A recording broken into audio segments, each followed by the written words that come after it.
Daniel Salcedo, requerido por la justicia ecuatoriana, está retenido en Panamá por temas migratorios y sus autoridades analizan la figura legal para poder entregarlo al Ecuador. El presidente Daniel Noboa envió un cuarto proyecto de ley económico urgente a la Asamblea Nacional que agiliza el decomiso de bienes y armas a las mafias. La Asamblea se allanó al veto sobre la equidad salarial y así las mujeres ganarán en condiciones similares, lo mismo que los hombres. La refinería de Esmeraldas, según un documento de Petroecuador, vuelve a estar en riesgo de paralizarse por los daños causados por la falta de mantenimiento. Un grupo de militares se descubre un centro de monitoreo que funcionaba en el interior de una casa en la isla Trinitaria, en el sur de Guayaquil. Un ciudadano marroquí estaba encargado del sistema. Guaranda, Guamote, Alausí, Babahoyo y Buenafé cancelan sus carnavales, que esperaban convocar a 310,000 turistas. Ambato tomó la misma decisión la semana anterior. El expresidente estadounidense Donald Trump logró un amplio triunfo en las elecciones primarias del Partido Republicano en Iowa y pidió a los otros aspirantes que se retiren y apoyen su candidatura.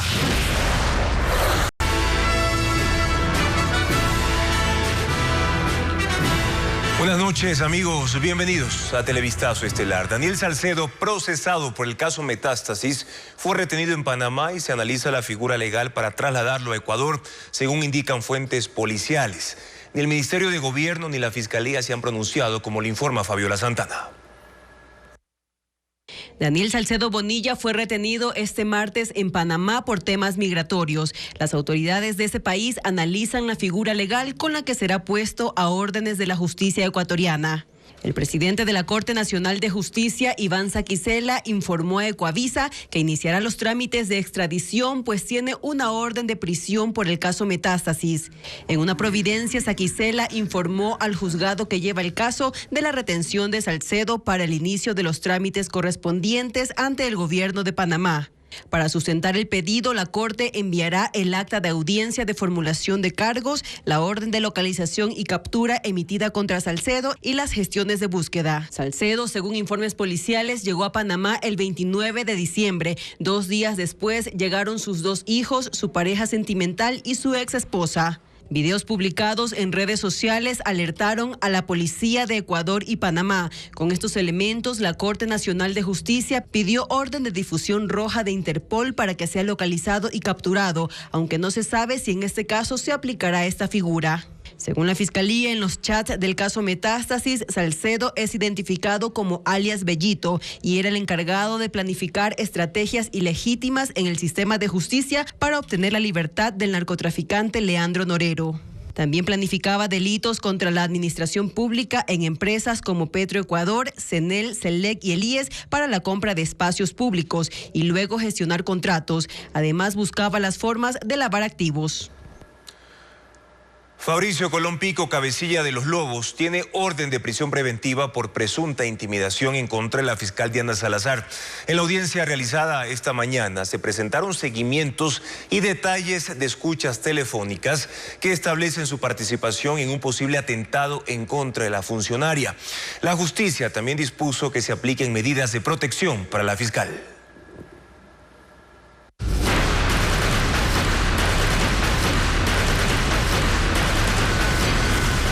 Urgente contra el dinero narco.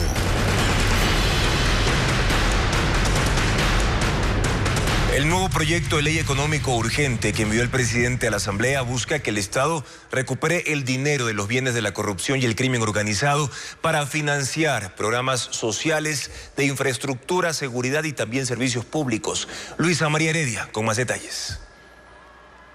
El cuarto proyecto de ley de urgencia económica que envió Daniel Noboa a la Asamblea plantea reformas para 7 cuerpos legales. Uno de ellos es el de extinción de dominio, que fue aprobado hace menos de 2 años. Entre los cambios que propone consta que la Fiscalía General del Estado será competente para realizar la investigación patrimonial sobre extinción de dominio, de oficio, por denuncia, por cualquier medio por el que pueda conocer de la conducta ilícita ilícita que requiera abrir la investigación patrimonial, o cuando la Contraloría, Procuraduría, Policía Nacional, Unidad de Análisis Financiero o cualquier autoridad administrativa, persona natural o jurídica, ponga en su conocimiento la existencia de bienes de origen ilícito, es decir, que las casas, vehículos y otros bienes decomisados en casos de corrupción y narcotráfico podrán ser declarados propiedad del Estado. Incluso especifica que la Fiscalía, por medio de la unidad especializada, actuará como ente procesal y tendrá competencia en todo el territorio nacional. El presidente ya había anticipado el envío de una reforma al régimen de extinción de dominio cuando planteó sus propuestas de consulta popular y de enmienda constitucional. En 2 de las 20 preguntas que están bajo revisión de la Corte Constitucional, habla de la necesidad de hacer el trámite más simple. Según el proyecto enviado al legislativo, el 90% del dinero recaudado será destinado a inversión en programas de desarrollo integral infantil, atender, mitigar y solventar los efectos de desastres y fenómenos naturales, elaborar y ejecutar proyectos que promuevan el desarrollo y necesidades que determine el Ministerio de Economía y Finanzas. El 10% restante irá a la modernización y desarrollo tecnológico de la Fiscalía. Que el Estado use la maquinaria de la minería ilegal y las armas incautadas a las bandas es otro objetivo del nuevo proyecto de ley. Diego Puente amplía esa propuesta.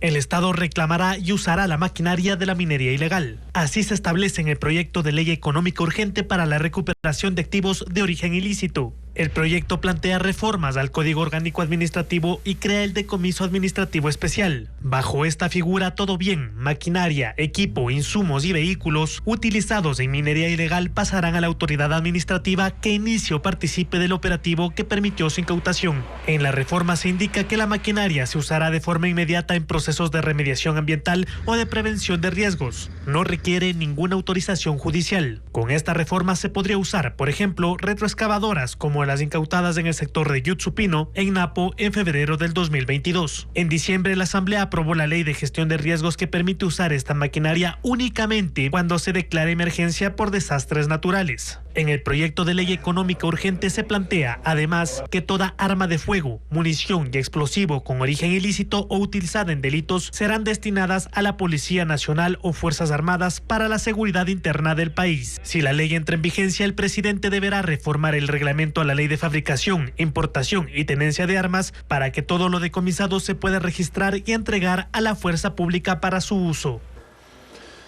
El presidente de la República, Daniel Noboa, se ausentará del país hasta este jueves 18 de enero. En el decreto ejecutivo 117 especificó que viajará a Miami, Estados Unidos, con su jefe de seguridad, Julián Godoy, y los viáticos serán cubiertos con presupuesto institucional. En esa ciudad norteamericana nació este martes el tercer hijo del mandatario después de Luisa y Álvaro.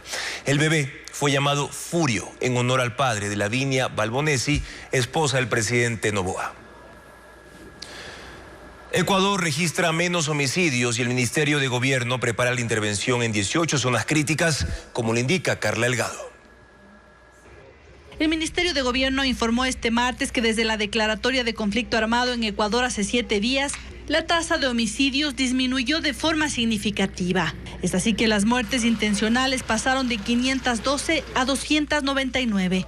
El país tenía un promedio de 29 eventos en 7 días, que ahora se sitúan en 14, por lo que destacan la labor del bloque de seguridad, que hasta el momento ha realizado 18.108 operativos en todo el territorio nacional. Además, explican que implementarán un tratamiento integral para lograr la seguridad del país, por lo que en los próximos días se intervendrá 100 puntos específicos en 18 zonas críticas de las que aún no se conoce mayor detalle. Este plan integral contará con respaldo de $30 millones del Banco Mundial, para además de promover la seguridad, reconstruir el tejido social. Por ahora, el bloque de seguridad ha liderado 41 operaciones contra grupos considerados por ellos como terroristas. Hay unos 1.700 detenidos, 158 por terrorismo. La refinería de Esmeraldas trabaja a la mitad de su capacidad y con un alto riesgo de colapso, según informes internos de Petroecuador a los que tuvo acceso Televistazo. Las millonarias y cuestionadas inversiones del correísmo no resolvieron los problemas de capacidad operativa. Pero, ¿cuáles son los riesgos? Tenemos un informe con Hernán Higuera. La repotenciada refinería de Esmeraldas otra vez se encuentra en estado crítico y al borde del colapso. Así lo dicen los informes que se cruzan entre gerentes y exgerentes de Petroecuador. La refinería, a la que en la década pasada se le invirtió 2.200 millones en cuestionados contratos, no ha tenido el adecuado mantenimiento. Trabaja hoy a la mitad de su capacidad. Debería estar refinando 110.000 barriles de crudo diarios y apenas ejecuta la mitad, 55.000 barriles. Y lo hace en deplorables condiciones de infraestructura. Según estas imágenes enviadas por los trabajadores, muestran, por ejemplo, el estado de la línea principal del sistema contra incendios de toda la refinería. Es un tubo corroído lleno de parches y fugas que se ocultan con la maleza.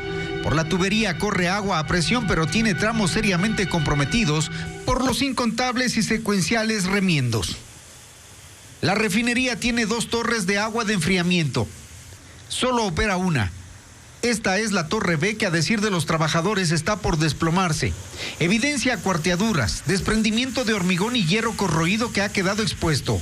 En esta área es donde se baja la temperatura a las gasolinas, el diésel y otros productos después del proceso químico al que se somete el crudo pesado.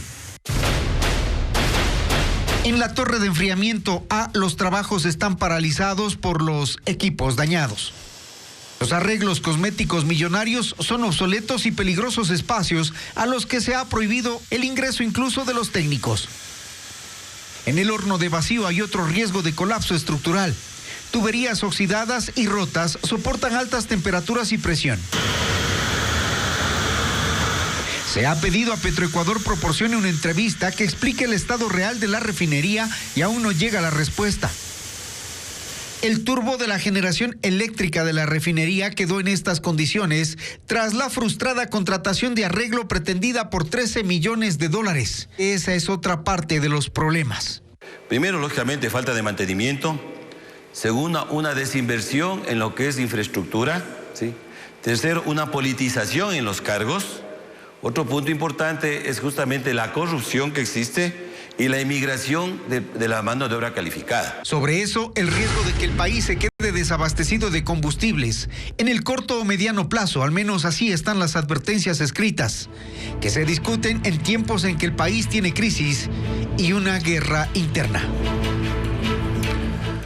El expresidente Donald Trump arrasó en las elecciones primarias del Partido Republicano en Iowa y pidió a los otros aspirantes que se retiren y más bien lo respalden. Poco después de confirmarse su triunfo, Trump ha vuelto a las cortes en uno de los tantos juicios en su contra. Las primarias en Iowa marcaron el arranque del año electoral. No hubo sorpresas y Donald Trump se llevó el 51% de los votos. Y si bien la carrera por la nominación presidencial apenas empieza, el expresidente, aspirante a la reelección, considera que desde ya los republicanos deberían pensar en él como el único candidato. Nos vamos a unir, ocurrirá muy pronto, dijo Trump. Y extendió su llamado. Ahora es tiempo de que todos vayamos juntos, republicanos o demócratas, liberales o conservadores, agregó. Quiere vencer al presidente Biden en noviembre y cambiar, por ejemplo, políticas migratorias que dice le han hecho mucho daño al país. Sus más cercanos competidores obtuvieron cada uno alrededor del 22%. El gobernador de Florida, Ron DeSantis, promete mantenerse en la carrera por la nominación. Y la ex embajadora en la ONU, Nikki Haley, dice que al final quedarán solo 2 aspirantes y que ella será una. Mientras que el empresario Vivek Ramaswamy, en un lejano cuarto lugar, dijo que su camino llegó hasta ahí, que se retira y que apoya a Donald Trump. El próximo proceso de primarias será el martes 23 en el estado de New Hampshire. Hasta entonces, Trump hace una pausa para volver a un juzgado. Hoy, en una corte de Nueva York, responde por una nueva demanda de la columnista Jean Carroll, que el año pasado le ganó $5 millones en un caso por abuso sexual. Y ahora la corte determinará cuánto más deberá pagarle Trump en un caso por difamación. El mismo sueldo para hombres y mujeres con cargos idénticos es parte de la Ley Orgánica para la Igualdad Salarial que fue ratificada por la Asamblea Nacional. Adriana Bermeo explica qué otros puntos entrarán en vigencia. La Ley Orgánica para la Igualdad Salarial está lista para su publicación en el registro oficial. La tarde de este martes, la Asamblea decidió ratificarse en el texto aprobado en noviembre del año pasado y aceptar 2 de las 13 observaciones del Ejecutivo.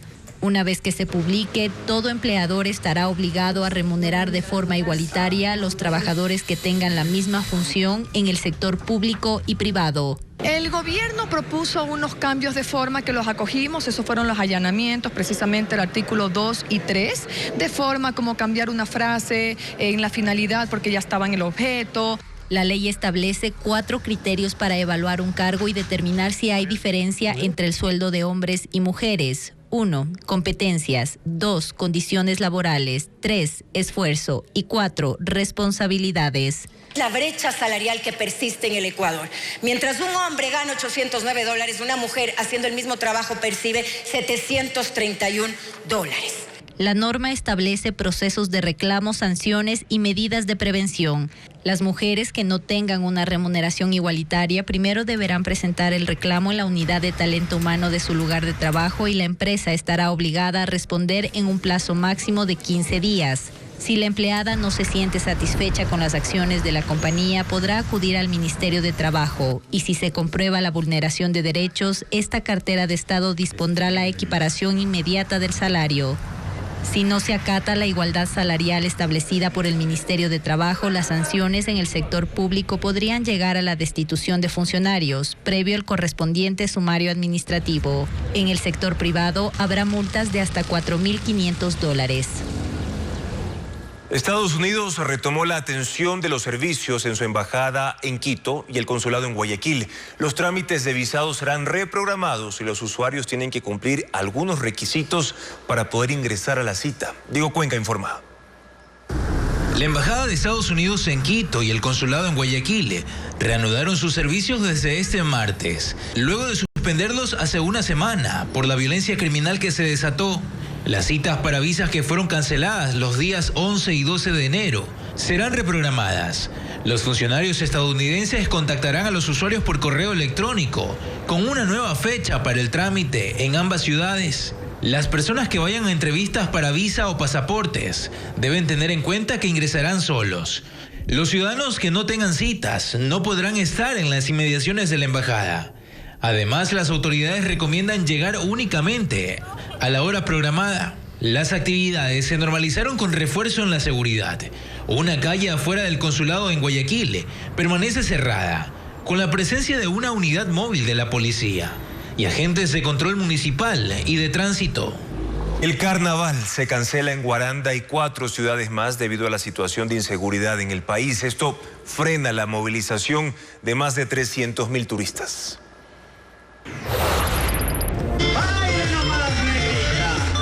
El municipio de Guaranda, en Bolívar, confirmó en un comunicado que las 20 actividades que estaban programadas para carnaval fueron suspendidas temporalmente. Frente a la grave situación que acontece en nuestro país, nos hemos visto en la obligación de suspender todas las actividades relacionadas con el carnaval, nuestra fiesta mayor. Es una de las fiestas más esperadas en el cantón, pues tenían previsto recibir a 200.000 visitantes. Toque de queda y la prohibición de aglomeraciones también llevó a Guamote y a Lausí, en Chimborazo, a cancelar su carnaval, que incluía desfiles y conciertos. Los 2 cantones sumaban 15 actividades distribuidas en 8 días. La meta era recibir a 50.000 turistas. La situación se repite en Babahoyo y Buenafé, en Los Ríos. En la parroquia Barreiro tenían previsto atraer a 60.000 personas durante 3 días, con conciertos de artistas nacionales y extranjeros. Esperemos que todo vaya bien, que vuelva la calma al país, que se dé alguna directriz en la que podamos celebrar en otros horarios. De caso contrario, seguirá suspendido, ¿no?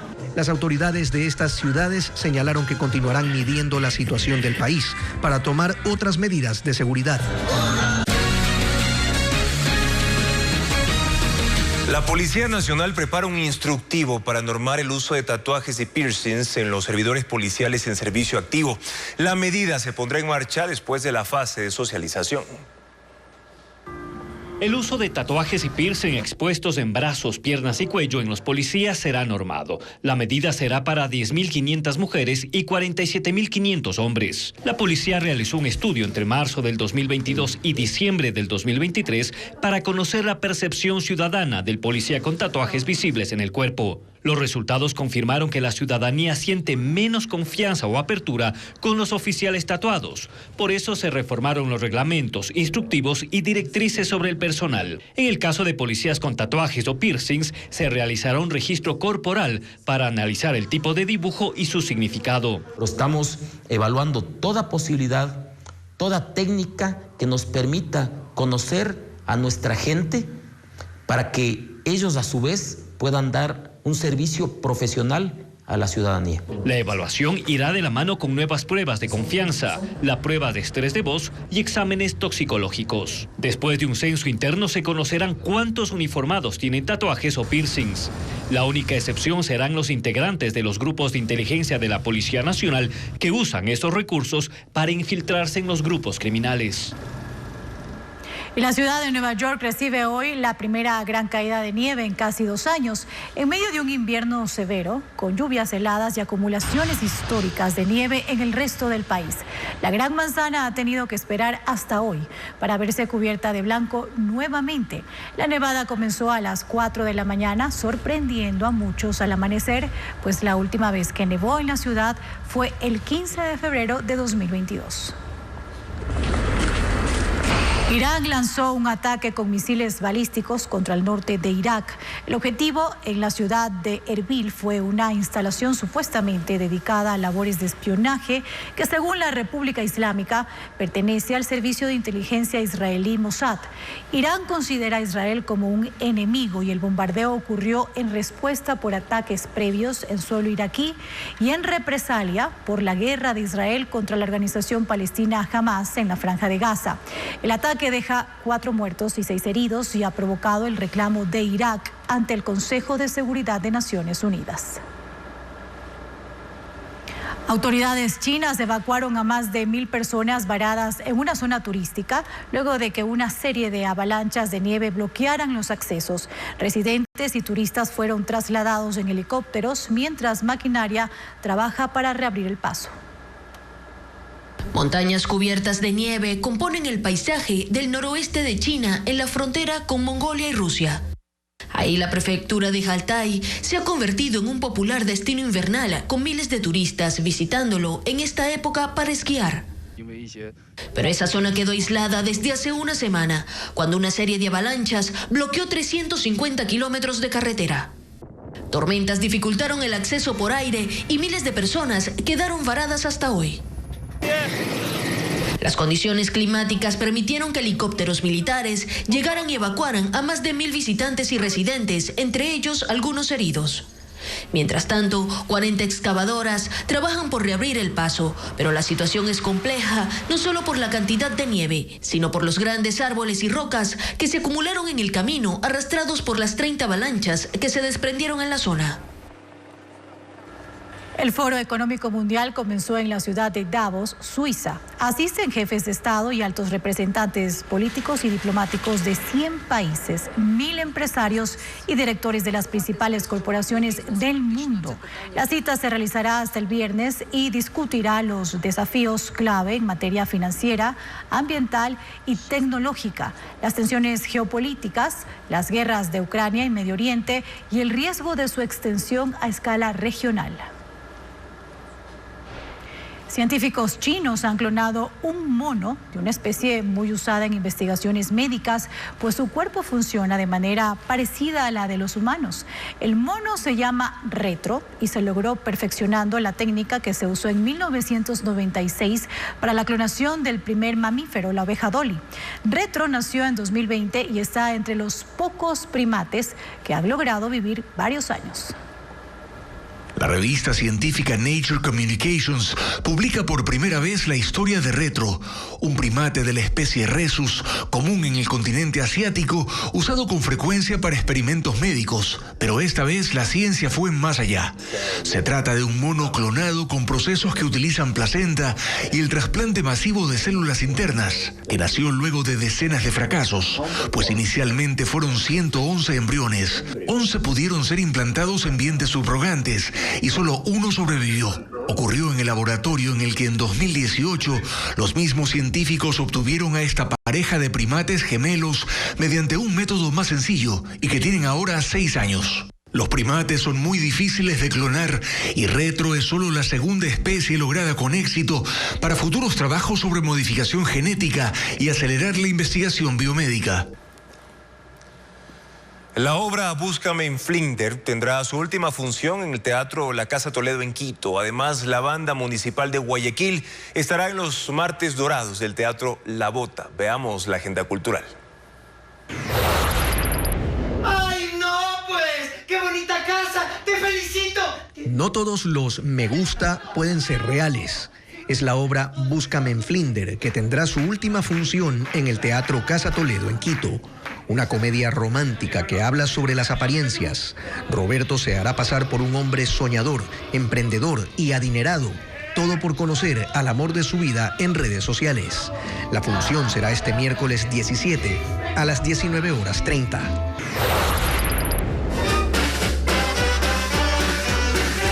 La Banda Municipal de Guayaquil le pondrá ritmo a los martes dorados del Teatro La Bota en el Malecón del Salado. Más de 30 músicos serán parte de la programación, que incluye obras teatrales, danza y canto. La función será este martes 16, desde las 4 de la tarde.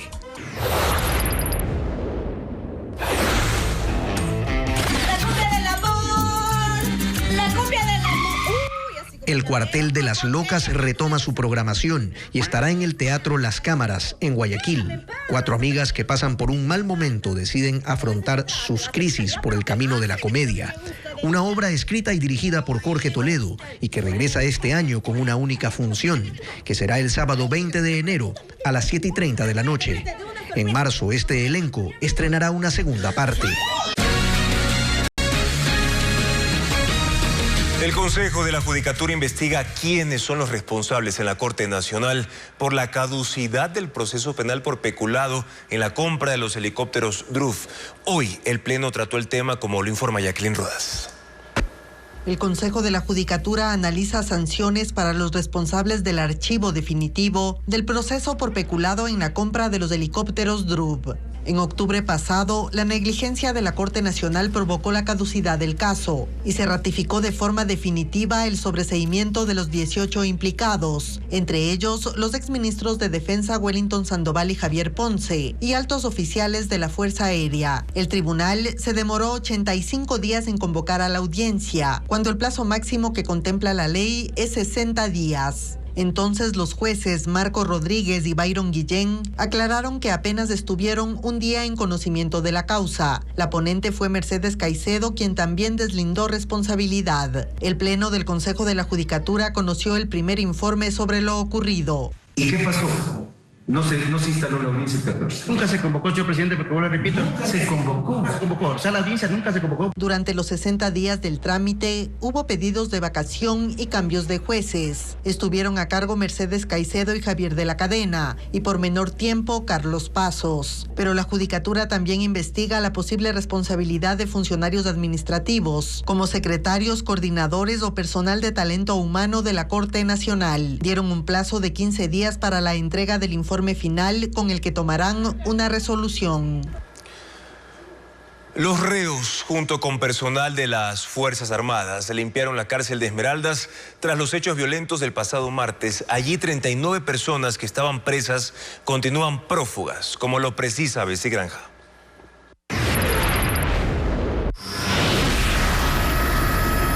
Tras la intervención que durante 2 días se ejecutó en la cárcel de Esmeraldas, las Fuerzas Armadas y los reos limpiaron sus pabellones. En ese lugar fueron retirados escaleras, baldes, botellas vacías, licores, colchones viejos, ventiladores, entre otros objetos. que formaron una gran pila de basura. Para su retiro se utilizaron retroexcavadoras. En este centro de rehabilitación social permanecen 1.352 reos. Las autoridades continúan la búsqueda de 39 que se fugaron el pasado martes.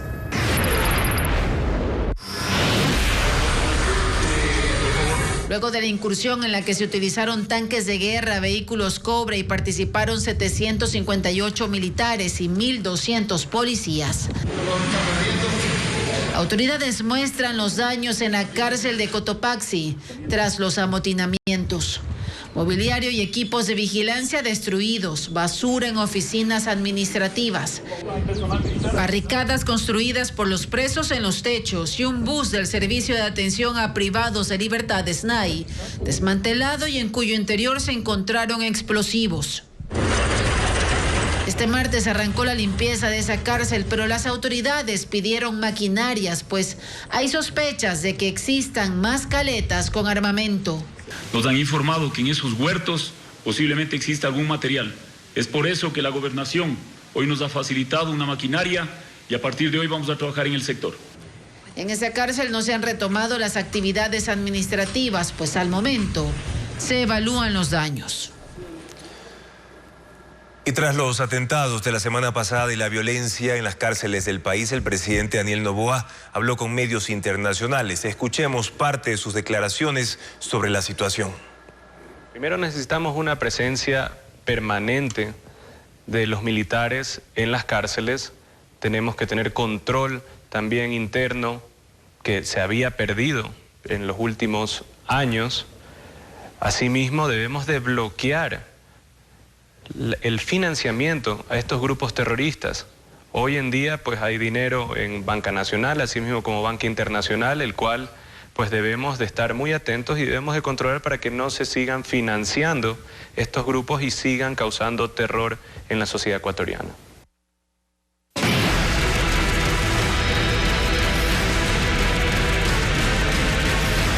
Terrorismo, la pelea en las Cortes. A escala nacional, 1.753 personas han sido detenidas en operativos ejecutados por militares y la policía. De ese número, 158 por presunto terrorismo. Así, las Fuerzas Armadas informaron el pasado 12 de enero la detención de 5 personas, presuntos miembros de la organización Los Lagartos. La captura se realizó en la cooperativa Juan Montalvo, en el norte de Guayaquil. Según el acta de audiencia redactada en la Unidad Judicial de Garantías Penales en Delitos Flagrantes de Guayaquil, un día después de esta detención, ellos fueron procesados por el delito de asociación ilícita, pese a que Fuerzas Armadas los identificó como terroristas. El juez de este caso dictó prisión preventiva a uno de los sospechosos y a los otros 4 les otorgó medidas cautelares como prohibición de salida del país y presentación periódica ante un magistrado. A escala nacional, entre el 9 y el 16 de enero, las autoridades han realizado 18.108 operativos, donde 1.753 personas fueron detenidas. De ese total, 158 por presuntos actos de terrorismo, lo que representa un 9%. Sin embargo, hasta ahora se desconoce el estatus de los aprehendidos, pues según las Fuerzas Armadas, hay casos en los que a los detenidos ni siquiera se les ejecuta una audiencia de calificación de flagrancia y son liberados. El Código Orgánico Integral Penal contempla el terrorismo y en las audiencias de formulación de cargos, la Fiscalía debe tener los indicios necesarios para que los capturados sean procesados por ese delito. Penalistas argumentan que no es suficiente tener un tatuaje o portar ilegalmente armas de fuego. Merlin Ochoa con las versiones. Con el decreto 111, el país vive un conflicto armado interno, por lo que se dispuso la movilización de las Fuerzas Armadas y Policía para capturar a los integrantes de 22 organizaciones calificadas como terroristas. Pero para el penalista Nino Casanello, para procesar a los detenidos por este delito, no es suficiente tener un tatuaje, antecedentes penales o armas de fuego. En la audiencia de formulación de cargos, la Fiscalía requiere tener indicios suficientes para iniciar el proceso por terrorismo. Y estas tienen que tener cierta connotación pública que de una u otra manera avale este terror, bien sea arrojando, detonando, colocando artefactos explosivos, tomándose medios de comunicación, tomándose instalaciones estatales. El delito de terrorismo es sancionado con privación de libertad de hasta 13 años a quienes intenten crear un estado de terror a la población mediante acciones que pongan en peligro la vida, la integridad física o la libertad de las personas. Por su parte, el penalista Pablo Encalada argumenta que hay otros delitos con los que también pueden ser procesados los detenidos. Es que ellos pertenecen a una organización criminal, los pueden procesar por los delitos de delincuencia organizada, por ejemplo, ¿no es cierto? O los están procesando por tenencia ilegal de armas o por terrorismo, si es que ellos han participado de algún acto terrorista, por ejemplo, aquellos que han puesto bombas. Incluso dice que con las pruebas se podría procesar a los detenidos con una concurrencia de delitos. Yo lo encontré con armas, lo encontré preparando artefactos explosivos, lo encontré en compañía de 4 o 5 personas, ahí sí tatuados, pues podría estarse configurando ahí fácilmente un terrorismo, una tenencia ilegal de armas. Los dos penalistas coinciden en que pese al decreto, Ecuador sigue en un estado de derecho, por lo que todos los detenidos deben pasar por un proceso penal cuyo delito será tipificado de acuerdo con las pruebas que tenga Fiscalía. El porte de armas para uso civil o particular es analizado en la Asamblea en primer debate. La norma incluye requisitos y regulaciones. Según los legisladores, la propuesta del Ejecutivo enviada ayer, que incluye el uso de las armas incautadas por parte de la fuerza pública, podría tratarse en esa ley. La propuesta que analiza la Asamblea es una nueva ley de armas que unifica varios proyectos. Uno de ellos, el que incluye autorizar la tenencia y el porte de armas para uso civil o particular.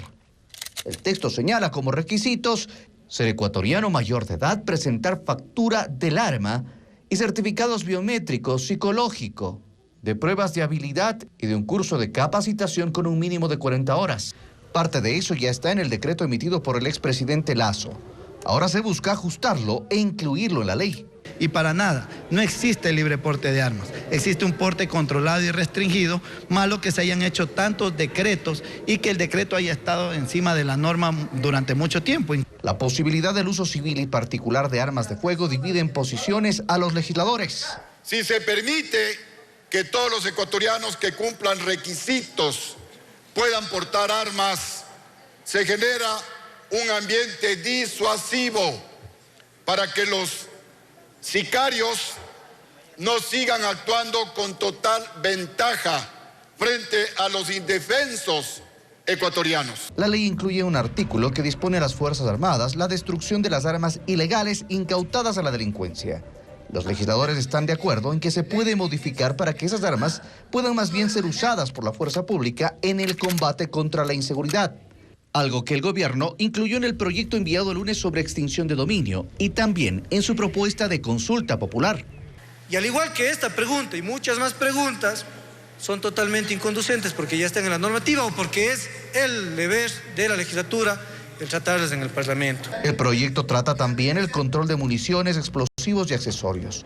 Creará un sistema informático de verificación y validación, además de otras medidas regulatorias. La norma pasó el primer debate y la Comisión de Seguridad deberá preparar un informe para el segundo, incluyendo las observaciones. La Asamblea ha insistido en que priorizará los temas de seguridad, por lo que esta norma se espera sea tratada con celeridad.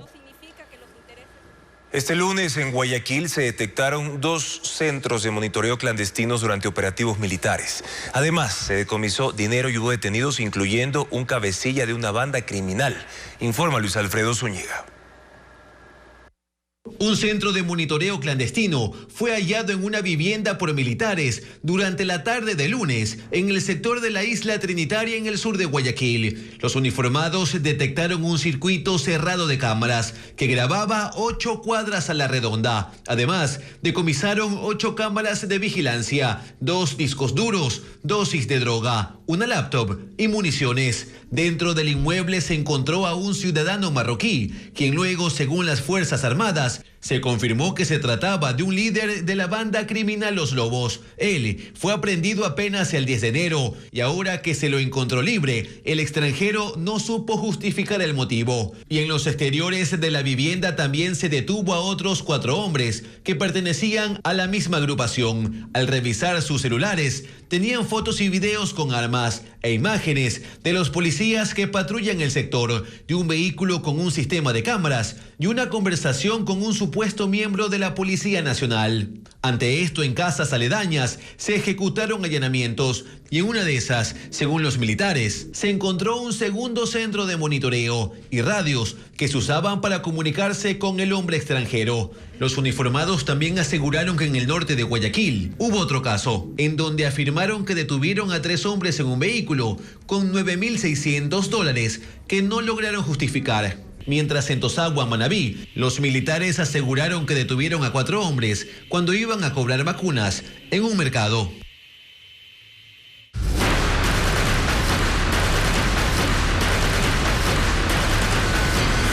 Ley urgente contra el dinero narco.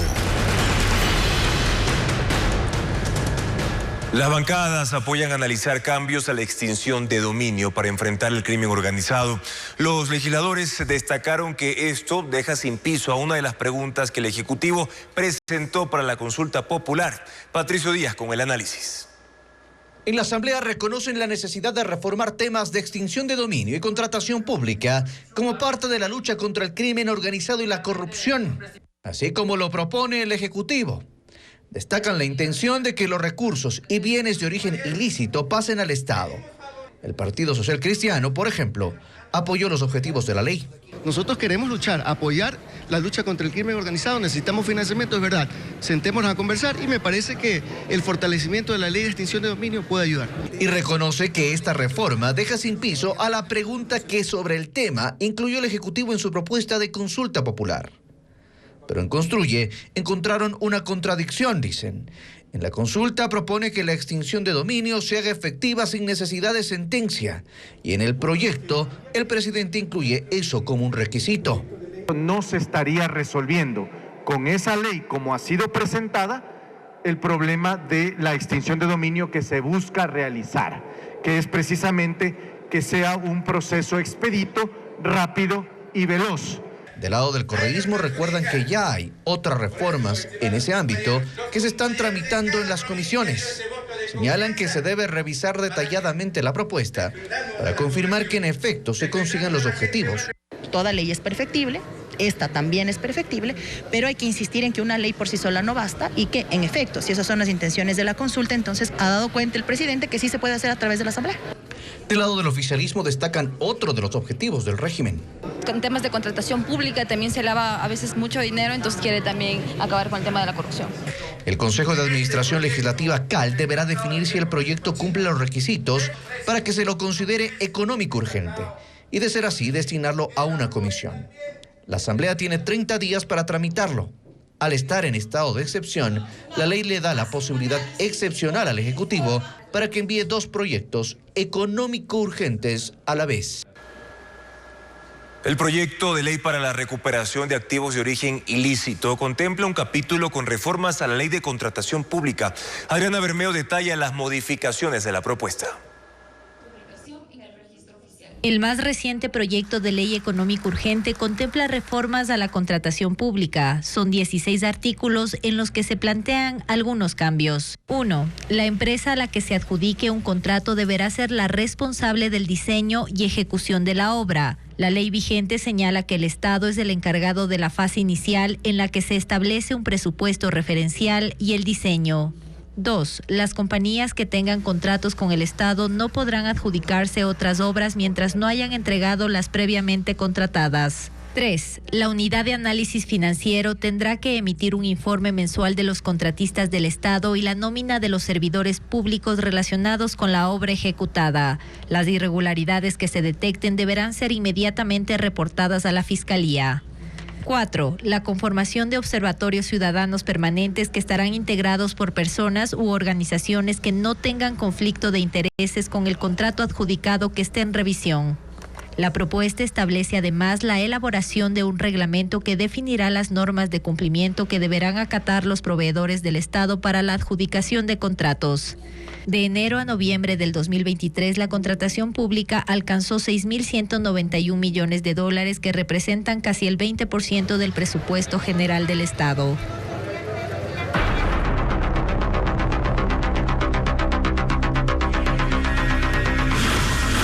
Violencia, ¿cuánto nos cuesta? La posibilidad de incrementar en 3 puntos el IVA no está cerrada del todo en la Asamblea. Francisco Garcés informa cuáles son las condiciones que ponen los bloques legislativos. Tal como está el proyecto del Ejecutivo para incrementar el IVA en 3 puntos, del 12 al 15%, no tiene acogida en la Asamblea. Pero el debate no está agotado. Para primero saber en qué van a ser utilizados dentro del plan de acción que se vaya presentando, y por otro lado, eso va a permitir que sean auditados con mayor facilidad y garantizar la transparencia. Esta cuenta única deberá crearse en la ley urgente que está en debate y deberá incluir controles para evitar que los fondos se desvíen. En la discusión del tema está el precedente de 2016, cuando tras el terremoto de Manabí se elevó el IVA para financiar la reconstrucción, pero parte de los fondos recaudados fue desviado. Que existe una comisión, gobierno, pronto desde aquí la Asamblea, sociedad civil, para que pueda evaluar y controlar estos fondos. Que vaya a una de las comisiones que sea la del régimen tributario, la del régimen económico, pero deben rendir cuentas, porque significa que es una tercera ente de control, ojo, político, pero que está calificado y sobre todo tiene diversidad de pensamientos políticos, ideológicos. El correísmo pone en discusión los obstáculos prácticos a sortear. No ven posible separar el 3% que se cobrará adicional del total de la recaudación del IVA. Tampoco colocar ese porcentaje en una cuenta diferenciada y darle una administración específica. Porque implicaría tener un sistema de tributación paralelo, específico, ¿no es cierto?, que permita diferenciar esa porcentualidad o incluso tenerle que grabar con 3% adicionales, no como IVA, sino como un impuesto a apoyar el combate a la delincuencia. Correísmo, los socialcristianos y Construye coinciden en que no apoyarán aumentar el IVA y sin sus votos el proyecto no será aprobado. La eliminación del subsidio solo a las gasolinas Extra y Ecopaís le representarían al país 620 millones de dólares y el impacto en la economía de los consumidores sería marginal, según la Cámara de Distribuidores de Derivados de Petróleo. La razón es que el bajo precio internacional del crudo hace que el valor subsidiado sea de menos 30 centavos por galón. El peso del subsidio a los combustibles en la economía ecuatoriana es alto, tan alto que llega a 3.200 millones de dólares, apenas 17 millones menos de lo que se presupuestó para el sector de la salud en el 2023. Y sin embargo, hay todavía quienes se niegan a abordar el tema.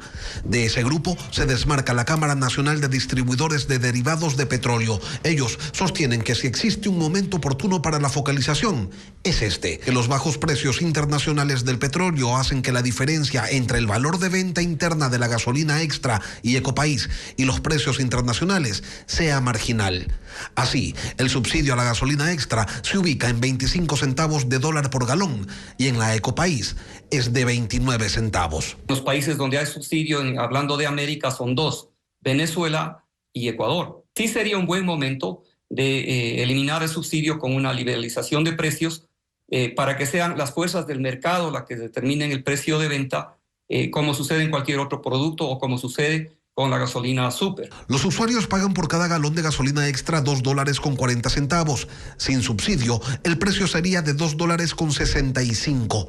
La gasolina Ecopaís, que también tiene un precio por galón de $2.40, si se le retira el subsidio, tendría un precio de $2.69. Un auto que se tanquea con 15 galones de combustible, si usa extra, paga $36 por llenarlo, con combustible subsidiado. Sin subsidio, el valor a pagar sería $39.75. Si a ese mismo auto que se llena con 15 galones se le pone Ecopaís, hoy se desembolsan $36. Y sin subsidio, la cuenta ascendería a $40.35. Pese a que la diferencia entre valores es baja, los distribuidores señalan que la eliminación del subsidio debería ser gradual. Ya en el caso de la gasolina funcionó 10 centavos por mes, ¿no? Pero ahora el margen es tan estrecho que se le podría prolongar más tiempo. Ahora, esto en el caso de las gasolinas. Un incremento mensual de 10 centavos en 3 meses habría cumplido con su objetivo de eliminar el subsidio a las gasolinas Ecopaís y Extra, que actualmente le representa $620 millones al Estado.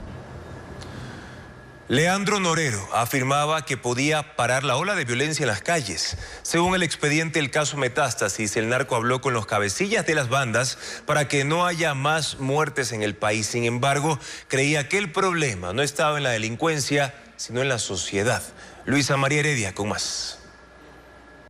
Cuando el narcotraficante Leandro Norero fue detenido en mayo de 2022, el gobierno de Guillermo Lasso impulsaba un proceso de pacificación en las cárceles, dentro del cual, según los chats que forman parte de la evidencia del caso Metástasis, alias El Patrón era pieza clave, pues junto a la madrina, que era como llamaba la colombiana Claudia Garzón, quien integró la comisión de pacificación que creó el gobierno y mantuvo una cercana relación con los líderes de los GDO, empujaba el proceso. En julio de 2022, Norero incluso le contó a su abogado Cristian Romero sobre eso. Hablé con Fito y otro man, también con JR, pero es el único ingobernable. Los diálogos eran por videollamada. Como evidencia esta captura en la que aparecen Norero, Fito y un tercer hombre. El 15 de septiembre de 2022, en una conversación con Táctico, alias que usaba el coronel de policía Lenin Mazón, jefe del distrito San Borondón, Norero ofreció reducir la ola de violencia en las calles, a cambio de salir libre de cargos. Yo le digo a usted, voy a comenzar 3 días sin violencia en las calles y verá los resultados. Yo me les cargo a todos los cabezas de esos grupos y si uno falla sabremos quién fue. ¿A nivel nacional o local? A nivel nacional. Esta gente sí hace caso. Yo los pongo a hablar con Fito, JR, la cabeza de los Tiguerones, Latin King, Chone Killer, Lobos, para que vean que sí hay seriedad, porque serán las cabezas que se comprometen. El uniformado dudó. ¿Usted tiene el nivel de parar la ola de violencia en el país? La verdad que sí. Tengo las cabezas de todos los grupos y hago cerrar ese pacto con ellos. Ok, vamos adelante. Con fe, que bajamos. El éxito es tener 0 muertes violentas entre hoy y mañana hasta el lunes. Norero, según las autoridades de gobierno, murió el 3 de octubre de 2022 en medio de una revuelta en la cárcel de Cotopaxi, donde cumplía prisión preventiva. Antes grabó este video. Yo hablo con todo el mundo. Tuve la oportunidad hasta de Fito, Junior, que hacen una vaina de que con ellos no puedo ni vernos. Hasta nos hemos reído. Tiempo después, los choneros hicieron pública una supuesta alianza por la paz con 10 bandas. Pero los lobos no formaron parte.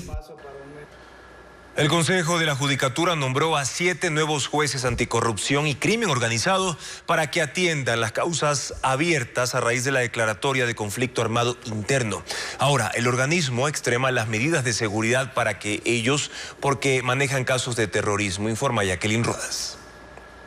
En los 6 primeros días de la declaratoria de conflicto armado interno, los 16 jueces anticorrupción y crimen organizado recibieron 25 causas, principalmente por el delito de terrorismo. Ese número aumenta conforme se dan las detenciones en los operativos que ejecuta la fuerza pública en todo el país. Por ello, el Pleno del Consejo de la Judicatura, por unanimidad, nombró a 7 nuevos jueces para esta unidad especializada, con quienes suman 23. Enseguida destinaron una partida presupuestaria de $439,000 para que empiecen a trabajar. Su sede está en Quito y por seguridad las audiencias se dan por Zoom. La Judicatura informa que también han tomado otras medidas. De forma continua se hacen barridos antiexplosivos, análisis de riesgo riesgo. Han fortalecido los controles de ingreso y salida a la unidad judicial, pero no es suficiente. Remitieron al ministro de Defensa, comandante del Ejército y jefe de las Fuerzas Armadas una comunicación firmada por los jueces de anticorrupción y crimen organizado, en la que piden más protección. Debido al alto grado de peligrosidad que supone asumir nuestras funciones en este momento, solicitamos que se gestione de manera urgente con las autoridades pertinentes la incorporación en el Decreto Ejecutivo 112, esto con el fin de que se refuerce significativamente nuestra protección y seguridad, incluyendo nuestro círculo familiar. Este martes, en el edificio donde funciona la unidad, solo se vio una motocicleta y un policía. Estos jueces conocen causas sobre 44 delitos. Entre ellos, terrorismo, delincuencia organizada, lavado de activos, asociación ilícita o ejecución extrajudicial. La Contraloría General del Estado utiliza inteligencia artificial para abrir expedientes sobre declaraciones juramentadas con indicios de irregularidades en el patrimonio. Fabiola Santana con los detalles. Desde hace mes y medio, Mauricio Torres está al frente de la Contraloría y desde ayer de la Función de Transparencia y Control Social. En rueda de prensa junto al vicepresidente y presidente saliente expuso su plan de acción de lucha contra la corrupción. Uno de los pilares fundamentales será el uso de la tecnología. Por eso, desde este mes, la Contraloría utiliza inteligencia artificial para seleccionar las declaraciones juramentadas de funcionarios públicos. El sistema ayuda a escoger las que presenten irregularidades de patrimonios. Ya nos arroja directamente a cuáles son los servidores que necesitamos hacer. Es una gran ventaja que tenemos. Con ello se podrá optimizar las funciones de 2.900 funcionarios de la Contraloría que auditan el uso de fondos públicos en 3.400 entidades. El Contralor señala que la tecnología también ayudará en caso de aprobarse la consulta popular que propone examinar el patrimonio de los servidores judiciales. Estaríamos hablando que siquiera necesitaría unos 300 a 400 auditores para cubrir en el tiempo que nos comunica. Como parte del plan anticorrupción, la Función de Transparencia prevé enviar un proyecto de ley a la Asamblea Nacional. Incluirá la creación de auditores forenses e informáticos de la Contraloría para que sus conclusiones sean usadas como prueba en los procesos legales. Unificará las normas de las instituciones públicas para un mejor control de los flujos de dinero y buscará recuperar el dinero de la corrupción. Aún no hay fecha para la entrega del proyecto. 27 pescadores del cantón Muisne, en Esmeraldas, quedaron a la deriva en alta mar tras ser asaltados por piratas. Un hecho que preocupa a los 200 pescadores de esa localidad, como lo informa Elena Velasco. Luego de 3 horas a la deriva, fueron rescatados 3 pescadores que habían sido asaltados este lunes en alta mar. Son habitantes de Muisne, en Esmeraldas. Estamos en faena. Y luego llegaron 5 lanchas con las otras lanchas de aquí del pueblo y lanchas diferentes que han robado afuera. Llegaron ahí, los atacaron y luego nosotros no pudimos resistencia. No los rescataron autoridades, sino otros pescadores. En la playa de San Francisco del Cabo permanecen 20 embarcaciones tras asaltos y por falta de motor no laboran. Nos han robado alrededor de 8 motores a 6 embarcaciones. 3 lanchas se las han llevado con todo. Comprar un solo motor puede costar hasta $9,000. Los 200 pescadores de la parroquia temen perder la temporada de dorado, banderón y picudo. 9 embarcaciones fueron asaltadas durante la última semana, afectando a 27 pescadores. Piden mayor resguardo naval para este cantón, donde 1.200 personas se dedican a esta actividad. Este jueves tendrán una reunión con el capitán de puerto de Esmeraldas. Un agente penitenciario fue asesinado cuando iba a su casa en el cantón Lago Agrio, en la provincia de Sucumbíos. Más detalles de lo sucedido en un informe de Elizabeth Quesada. Dentro del auto quedaron el cuerpo del guía penitenciario y 15 restos de bala. El ataque ocurrió a las 7:30, cuando luego de terminar su jornada en la cárcel de Sucumbíos, el hombre conducía por el barrio Puerto Aguarico en Lago Agrio. Unidades especiales de la policía llegaron al lugar para recoger indicios y el SNAI calificó el crimen como un atentado. He sido interceptado por una motocicleta y he sido víctima de sicarios en el lugar. Agentes de criminalística trasladaron el cadáver del guía de 36 años de edad hasta el centro forense de la ciudad.